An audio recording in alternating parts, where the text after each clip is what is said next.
Yorobun, annyeonghaseyo. For today's video, I will be sharing a blazer that I found here in TikTok. This blazer, guys, came from the shop named Karin Suits, and I choose off-white. Nya naa siya papading sa iyahang shoulder, guys. Nya, ang size ani niya, guys, is large kay mao may recommended ni seller. Nya, ang iyahang fabric, guys, is made of polyester. Dili siya dali makunot, nya baga ang iyang tela, guys, dili siya nipis. Nya naa siya mga lain-laing colors available sa shop, na ay black, na ay white, na ay khaki, na ay brown.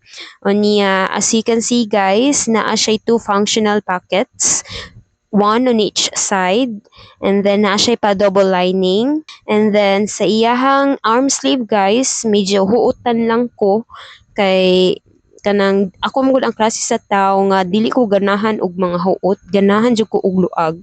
So as you can see in the video, dako ra jud ang blazer sa ko ano, pero para nako okay ra jud na kay ang bet nako kanang inana nga mga luag-luag. Unya, kusog pa jud kayo makasyala ang blazer, guys. Mura jud kag CEO, as in mura kag tag-iya sa kumpanya. It giving you a tita vibes, CEO vibes. As in, wa jud ko magmahay nga nipalit ko ani nga blazer, guys. Kay nindot kayo ang quality.